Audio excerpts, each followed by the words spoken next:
আসসালামু আলাইকুম। তো আজকে আমরা হচ্ছে কিভাবে Microsoft secure server management studio connect করতে হয় সেটা দেখব। আমি সফটওয়্যারটা ওপেন করে নিচ্ছি। ঠিক আছে? এর পাশাপাশি আমরা কিছু কোডিংও আজকে দেখব। সফটওয়্যারটা ওপেন হয়ে গেলে আমরা কিভাবে কানেক্ট করতে হয়। প্রথমে হচ্ছে এইখানে যে কোনো একটা সার্ভার নেম আপনারা সিলেক্ট করবেন।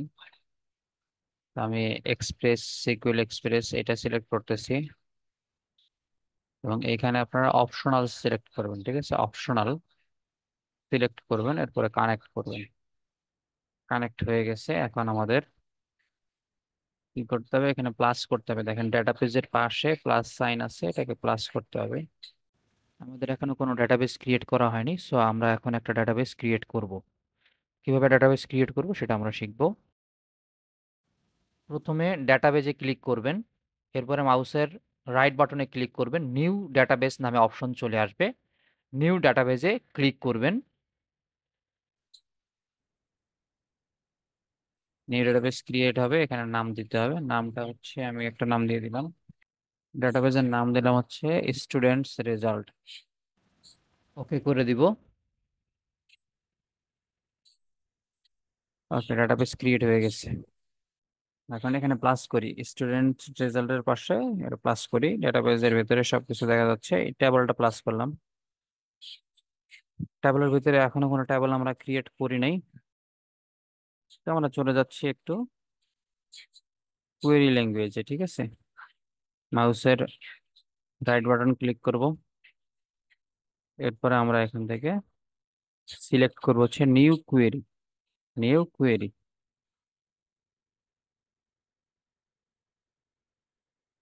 আমাদের এরকম একটা কোয়েরি পেজ চলে আসবে। এখন আমাদের এখানে কি করতে হবে? আমাদের ল্যাঙ্গুয়েজটা লিখতে হবে, কোডিং করতে হবে, এবং তার উপর ভিত্তি করে আমাদের কি হবে, আউটপুট গুলো আমরা দেখতে পারবো। সামনে সবকিছুই আমরা পাবো। তো প্রথমে একটা টেবল ক্রিয়েট করি, সেটা হচ্ছে ক্রিয়েট টেবল স্টুডেন্ট নামে একটা টেবল ক্রিয়েট করবো, তারপর বাকি কাজগুলো আমরা করবো।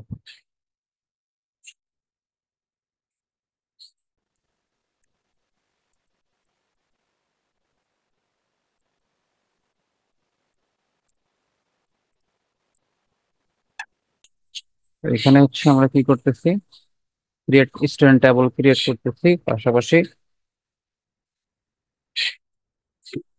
টেবলের ভিতরে কি কি থাকবে কলাম সেগুলো আমরা দিতেছি। প্রথমটা থাকবে সেই স্টুডেন্ট আইডি। স্টুডেন্ট আইডির মধ্যে প্রথমে হচ্ছে ইন্টিজার, এই ভ্যালুটা হবে ইন্টিজার 1 2 3 4, এবং এটাকে আমরা দেবো প্রাইমারি কি হিসেবে ধরবো। প্রাইমারি কি কি জিনিস সেটা আমরা আমাদের একটু বুঝতে হবে, আমরা আস্তে আস্তে বুঝবো প্রাইমারি কি কি জিনিস। ঠিক আছে? কমা দিলাম।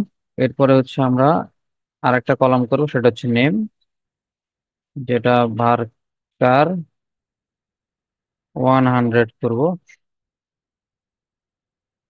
ঠিক আছে? মানে ক্যারেক্টার, নামের ক্যারেক্টার কয়টা হবে, 100টা পর্যন্ত আমরা নিতে পারবো। এরপরে হচ্ছে আমাদের স্টুডেন্টদের মেজরটা নিব। হ্যাঁ, কার কোন মেজর, মেজরটা হচ্ছে আমাদের varchar হবে, মানে এর ভেরিয়েবলটা ক্যারেক্টারিস্টিক্স হবে, এবং এর ভ্যালুটা হবে, ক্যারেক্টারিস্টিক্স এর ভ্যালুটা হবে আমরা দিয়ে দিলাম 50।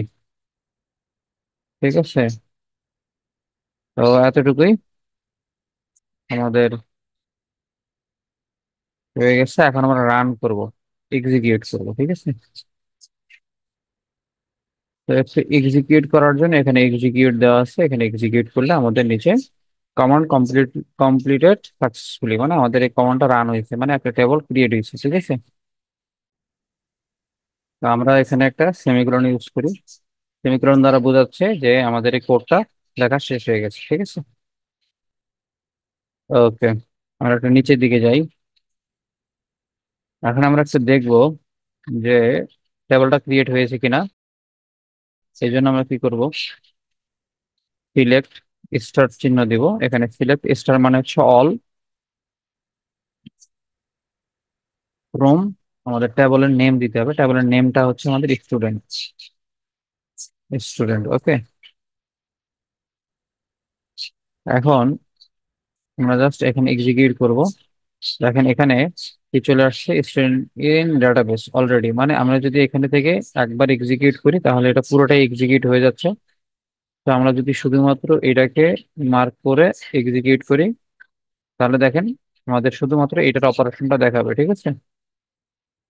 আমাদের একটা টেবিল ক্রিয়েট হয়েছে, সেই টেবিলের কলাম গুলো হচ্ছে স্টুডেন্ট আইডি, নেম, মেজর। তো এই জন্য আমরা কি করি যেন এরকম ভুল না হয়, সেই জন্য আমরা এটাকে কমেন্ট বানিয়ে দিই, এই যে এখানে কমেন্ট। ওকে, এটা করে দিলে এটা কমেন্ট হয়ে গেল। তো কমেন্ট বিষয়টা একটু ক্লিয়ার করি, কমেন্ট কিভাবে এখানে ক্রিয়েট করতে হয়। আমরা যদি দুইটা হাইফেন ইউজ করি তাহলে সেটা কি হয়ে যাবে, কমেন্ট হয়ে যাবে, ওই লাইনটা কমেন্ট হয়ে যাবে। যারা পাইথন শিখছেন তারা হয়তো জানেন, এটা কমেন্ট হয়ে গেল মানে এখানে যা লিখলাম সেটা আর কখনো রান হবে না, ঠিক আছে। যেমন কমেন্ট, এটা আর কখনো আমাদের এই আউটপুটে দেখাবে না, ঠিক আছে। আমরা এখানে যদি মাউস রেখে এক্সিকিউট করি, দেখেন তারপরে শুধুমাত্র এই কোডটাই আমাদের এক্সিকিউট হচ্ছে, এই উপরের গুলা এক্সিকিউট হবে না, কেননা এগুলা হচ্ছে আমাদের কমেন্ট আকারে চলে আসছে। কমেন্ট কেন করা হয়, কোনো একটা প্রোগ্রামকে বোঝানোর জন্য কমেন্ট করা হয়ে থাকে, ঠিক আছে।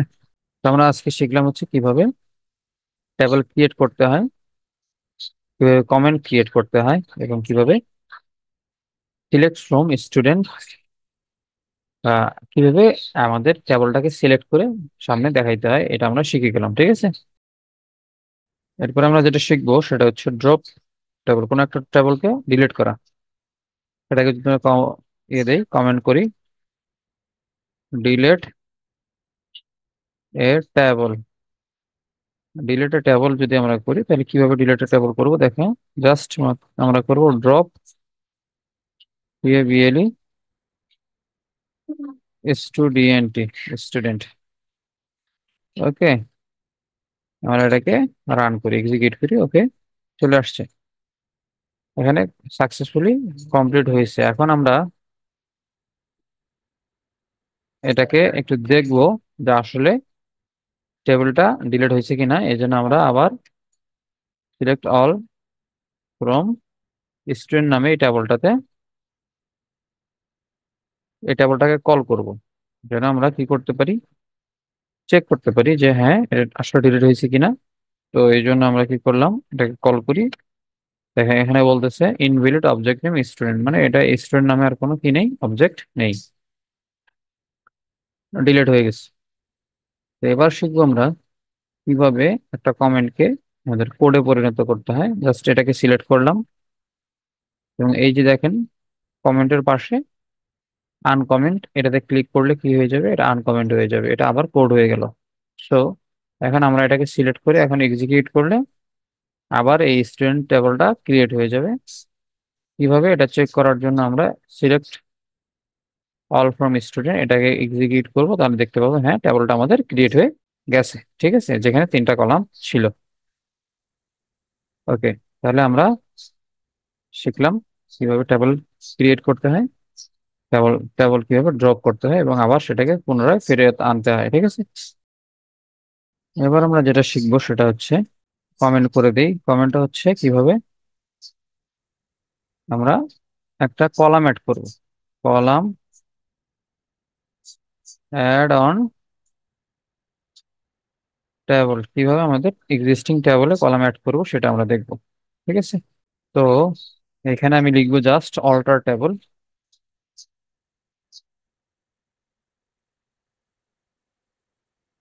স্টুডেন্ট কল করলাম যে হ্যাঁ এই অল্টার টেবল স্টুডেন্ট, কোন টেবল স্টুডেন্ট নামের এই টেবলটাতে, এই জন্য স্টুডেন্ট টেবলটাকে কল করা হয়েছে। কি করতে হবে, অ্যাড করব কলাম, এই জন্য আমরা অ্যাড লিখবো, অ্যাড জিপিএ। শুধুমাত্র মনে রাখতে হবে কলাম অ্যাড করার জন্য আমরা অল্টার ব্যবহার করব, ঠিক আছে, অল্টার টেবল ব্যবহার করব, অ্যাড জিপিএ নামে একটা কলাম ব্যবহার করব, ইনসার্ট করব। এবং জিপিএ এর ক্ষেত্রে এই জিপিএ এর ক্যারেক্টারিস্টিক্স কিরকম হবে, এই জিপিএ এর ক্যারেক্টারিস্টিক্স হবে এটা ডেসিমেল হবে, এটা হবে ডেসিমেল, ঠিক আছে, জিপিএ হবে ডেসিমেল। তাহলে অল্টার টেবল, টেবলটাকে কল করলাম স্টুডেন্ট এবং বলছি যে অ্যাড জিপিএ, জিপিএ নামে একটা কলাম অ্যাড করো, যার বৈশিষ্ট্য হবে decimal, which is in decimal point. এবং এইখানে ডেসিমেলের টোটাল ভ্যালু থাকবে তিনটা, টোটাল ভ্যালু থাকবে তিনটা, এরপরে কমা দিলাম, দশমিকের পরে ভ্যালু থাকবে দুইটা। ঠিক আছে, তাহলে এটা হচ্ছে আমাদের কিভাবে অ্যাড করতে হয় টেবল, সেটা আমরা শিখলাম। ঠিক আছে, তাহলে থ্রিটা হচ্ছে টোটাল ডিজিট এবং টুটা হচ্ছে আমাদের ডেসিমেল ডিজিট, মানে দশমিকের পরে কত সংখ্যা কত ঘর থাকবে। ঠিক আছে, তো এটাকে আমরা রান করি। তাহলে কমান্ড কমপ্লিটেড সাকসেসফুলি। এবার আমরা এটাকে কমেন্ট বানিয়ে দিই এবং আমরা আবার সেই টেবলটাকে সিলেক্ট করি। সিলেক্ট অল ফ্রম স্টুডেন্টস, মানে চেক করব যে আসলেই আমাদের এই জিপিএ নামে কলামটা অ্যাড হয়েছে কিনা।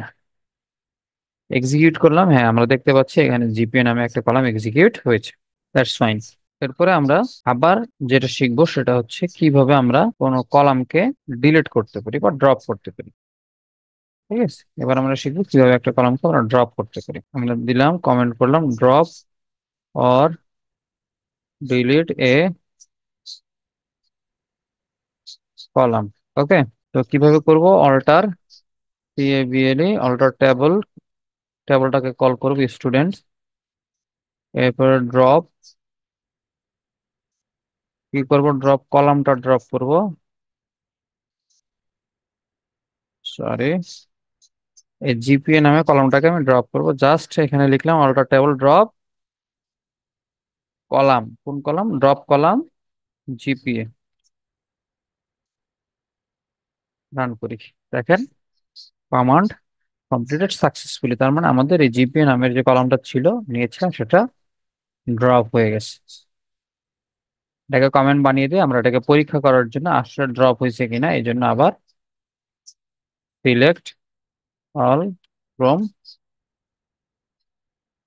GPA, select all from student নামে টেবলটাকে আমরা কল করব। ঠিক আছে, এখন এক্সিকিউট করি, দেখেন এখানে জিপি নামে কোনো কলাম নাই। তো এটা আমরা একটা বেসিক ধারণা পাইলাম। ইনশাল্লাহ নেক্সট নেক্সটে আরো ভালো কিছু শিখবো ইনশাল্লাহ। ঠিক আছে, ধন্যবাদ সবাইকে।